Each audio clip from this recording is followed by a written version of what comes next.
কিভাবে এপারে ঢুকলো ওপারের জঙ্গি? বাংলাদেশ থেকে মুর্শিদাবাদ দিয়ে রাজ্য অনুপ্রবেশ করে এবিটি জঙ্গি চাই মোহাম্মদ সাদ রাডি। বাংলা অসমে গোষ্ঠী সংঘর্ষ বাঁধিয়ে অশান্তির ছক জঙ্গিদের। অনুপ্রবেশ ও থাকার ব্যবস্থা করে হরিহরপাড়ায় ধৃত দুজন। অসম বাংলা কেরলে স্লিপার সেল তৈরি এবিটি জঙ্গিদের। ওপার বাংলা থেকে জঙ্গিদের নজরে শিলিগুড়ি করিডোর। মুর্শিদাবাদ আলিপুরদুয়ারের স্থানীয় যুবকদের মগজ ধোলায়। চিকেন নেকে বসে নাশকতার টার্গেট ছিল জঙ্গিদের। ধৃতদের মূল লক্ষ্য ছিল অস্ত্র সংগ্রহ আর তার সঙ্গে নাশকতা। জঙ্গি গ্রেফতার নিয়ে দাবি রাজ্য পুলিশের কর্তাদের। পিয়ালি মিত্র আমাদের প্রতিনিধি রয়েছেন আমাদের সঙ্গে, সরাসরি চলে যাবো পিয়ালির কাছে। পিয়ালি, ঠিক কিভাবে নাশকতার ছক ছিল এই জঙ্গিদের, কি বলা হলো আজকে রাজ্য পুলিশের তরফ থেকে? গোয়েন্দাদের এই যে তদন্তে কি চাঞ্চল্যকর তথ্য উঠে আসছে পিয়ালি, জানতে চাইবো।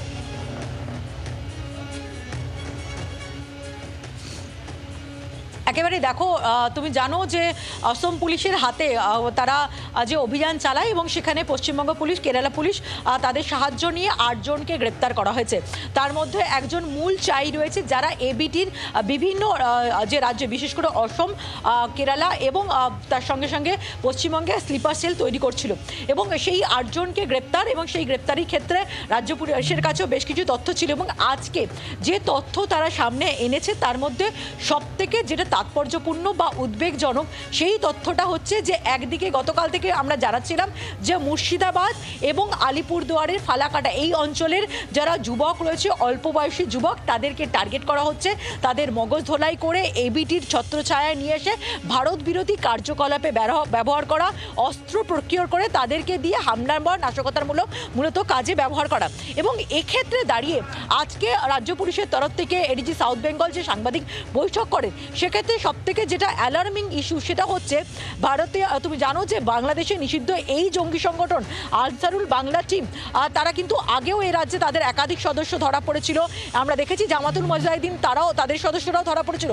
তাদের আগের যে অ্যাক্টিভিটি আমরা দেখেছিলাম সেটা মুর্শিদাবাদ, সেটা বর্ধমান, নদিয়া, হুগলি এই অঞ্চল জুড়ে, মালদাতেও কিছুটা ধরা পড়েছিল। কিন্তু আজকে রাজ্য পুলিশের এডিজি সাউথ বেঙ্গল তিনি যেটা জানালেন যে এদেরকে গ্রেপ্তার করার পর অসম পুলিশের কাছ থেকেও যে তথ্য তারা পেয়েছেন তার থেকে জানা যাচ্ছে যে চিকেন নেক যেটা রয়েছে, যেটা উত্তর পূর্ব ভারতের যে 7টা রাজ্যের সঙ্গে এই রাজ্যকে কানেক্ট করে, সেই শিলিগুড়ি করিডোর, সেই শিলিগুড়ি করিডোর কিন্তু এই বাংলাদেশি জঙ্গি সংগঠনের একটা বেস তারা তৈরি করতে চেয়েছিল। তার কারণ প্রথমত সেটাকে ব্যবহার করা অস্ত্র প্রকিউরমেন্টের ক্ষেত্রে, দ্বিতীয় হচ্ছে এই শিলিগুড়ি করিডোরকে ব্যবহার করে সেখান থেকে নেপথ্যে থেকে স্লিপার সেলকে কাজে লাগানো। একেবারে আমাদের সঙ্গে থাকো, আমি ফিরছি, আবারও আমি তোমার কাছে ফিরছি পিয়ালি, তুমি একটু আমাদের সঙ্গে থাকো। আমরা শুনবো ঠিক এই নিয়ে কোন পথে জঙ্গি অনুপ্রবেশ, কোন পথে ঢোকার চেষ্টা করা হয়েছিল, বাট এই যে ছকটা কিভাবে হচ্ছিল। এডিজি সাউথ বেঙ্গল সুপ্রতিম সরকার তিনি ঠিক কি বলেছেন একবার শোনাবো আপনাদের। স্লিপার সেল তার উদ্দেশ্য ছিল ভারতবর্ষে নাশকতামূলক কাজকর্মে উদ্বুদ্ধ করা স্থানীয় যুবকদের, এবং যাতে তারা এই সংগঠনে যোগ দেয়। এবিটির এই যে স্লিপার সেলের যে সদস্যরা, এদের কাজ ছিল মূলত 2টি জায়গা থেকে স্থানীয় যুবকদের এই সংগঠনে টেনে আনার কাজটা করা। একটা মুর্শিদাবাদ, একটা হচ্ছে আলিপুরদুয়ার। কিন্তু প্রাথমিক যেটুকু জানা গেছে, এদের উদ্দেশ্য ছিল অস্ত্র জোগাড় করা, যেটা বললাম স্থানীয় যুবকদের উদ্বুদ্ধ করে সংগঠনে টানা। আপনারা শুনলেন, আরো ডিটেলসে আমরা জানবো। পিয়ালি মিত্র আমাদের প্রতিনিধি রয়েছে আমাদের সঙ্গে, আমি আবারও চলে যাবো পিয়ালির কাছে। পিয়ালি, তুমি ঠিক যে জায়গাটা মেনশন করছিলে, এডিজি সাউথ বেঙ্গল সুপ্রতিম সরকার বলে যে এই যে চিকেন নেক, সেই চিকেন নেকটাকে ব্যবহার করে, সেটাকে শিলিগুড়ি করিডোরটাকে ব্যবহার করে এক আলিপুরদুয়ার আর একটা মুর্শিদাবাদ, সেখান থেকে সংগ্রহ করে স্লিপার সেলটাকে অ্যাক্টিভ করার এই একটা ছক ছিল।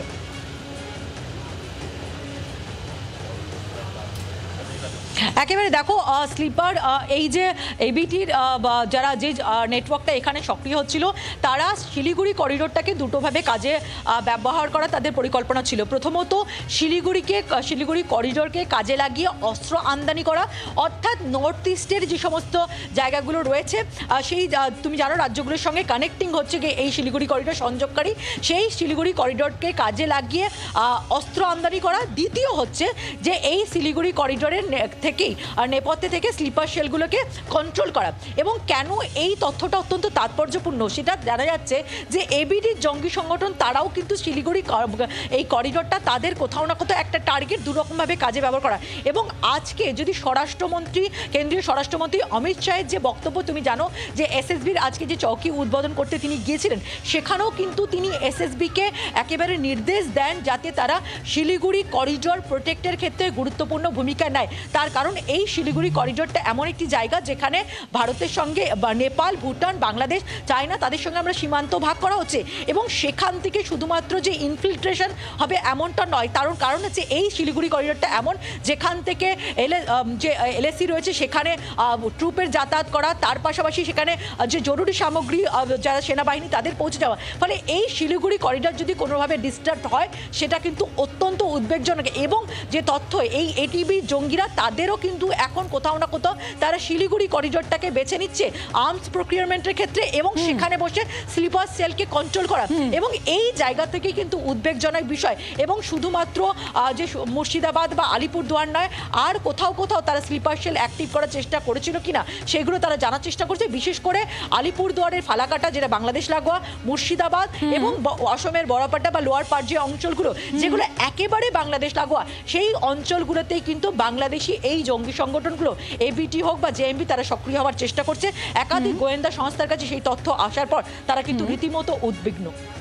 অনেক ধন্যবাদ পিয়ালি। আমরা কথা বলছিলাম, আমাদের প্রতিনিধি পিয়ালি মিত্র ছিলেন আমাদের সঙ্গে। আর আপনাদের এই জায়গাটা আরো একবার তুলে ধরবো, আজকে এডিজি সাউথ বেঙ্গল সুপ্রতিম সরকারের তরফ থেকে ঠিক কি জানানো হয়েছে যে এই যে একটা নাশকতার ছক, তার সঙ্গে বাংলা এবং অসমে গোষ্ঠী সংঘর্ষ বাঁধিয়ে নাশকতার ছক করা হচ্ছিল।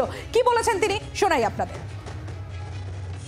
আসাম থেকে 5 জন অ্যারেস্টেড হয়েছেন, পশ্চিমবঙ্গের মুর্শিদাবাদের হরিহরপাড়া থেকে 2 জন অ্যারেস্টেড হয়েছেন এবং আরেকজন গ্রেফতার হয়েছেন কেরালা থেকে। গত 18 তারিখ সকালবেলা রাজ্য পুলিশের এসটিএফ এবং আসাম পুলিশের যৌথ একটি টিম মুর্শিদাবাদের হরিহরপাড়ায় রেড করে 2 জনকে গ্রেফতার করে। তাদের নাম হচ্ছে মিনারুল শেখ 48 বছর বয়সী এবং মোহাম্মদ আব্বাস আলী 29 বছর বয়সী।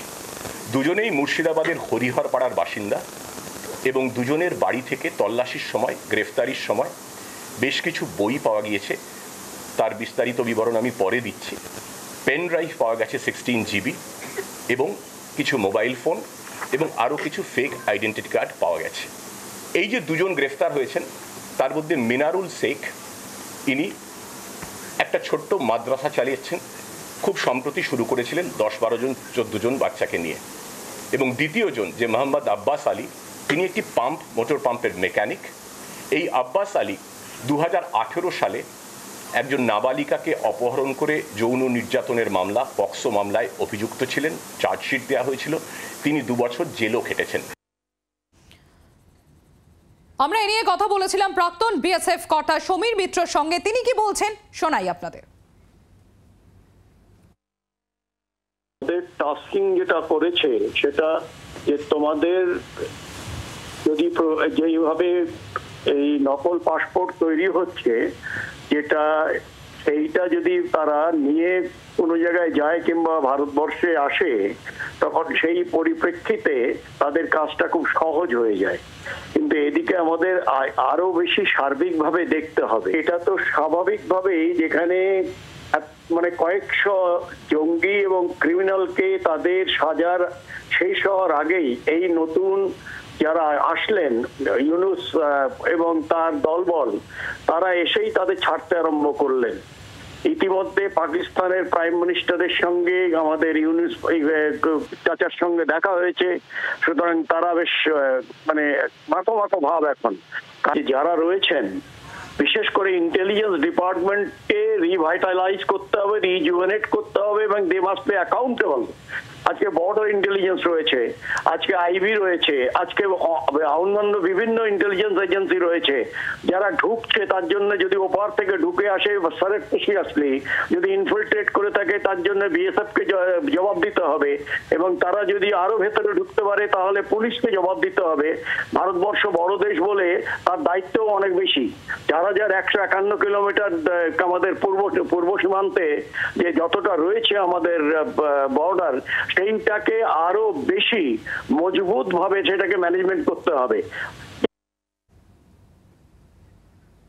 আর বিজেপি সাংসদ সমীর ভট্টাচার্য তিনি ঠিক কি বলছেন শোনাই আপনাদের।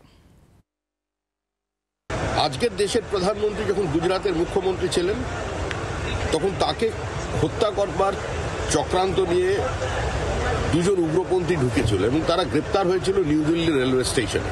জিজ্ঞাসাবাদের পরে জানা গেল যে তারা বনগার ওখান থেকে সীমান্ত পেরিয়ে প্রথমে বারাসাতে, তারপর বারাসাত থেকে ট্রেনে চেপে শিয়ালদা স্টেশনে পৌঁছেছিল। তারা ভারত থেকেই মানে আমাদের কলকাতা থেকেই তারা সিম কার্ড সংগ্রহ করেছে। এটা তো সকলের জানা, এটা তো চলছে দীর্ঘদিন ধরে।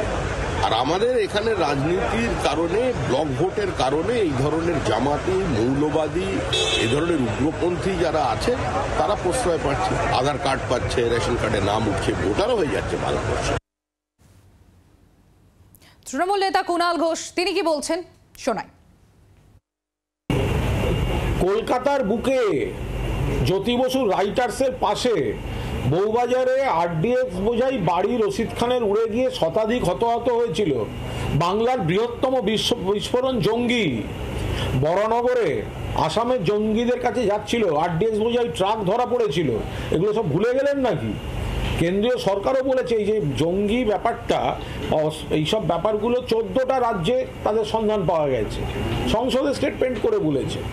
ফলে অস্ত্র যদি কেউ খারাপ কাজ অন্য রাজ্য থেকে এসে ঢুকে করে, পুলিশ তো ব্যবস্থা নিচ্ছে, আগাম ধরে ফেলছে, ব্যবস্থা নিচ্ছে, তো ব্যবস্থা নিচ্ছে না তা তো নয়। কিন্তু এটাকে তো আপনাকে অতীতের সঙ্গে তুলনা করে দেখতে হবে কতটা কমেছে, অন্য রাজ্যের সঙ্গে কতটা কমেছে। শুধু দোষারোপ করলে চলবে? বাংলার আওয়াজ, বাঙালির আবেগ, জি 24 ঘন্টা।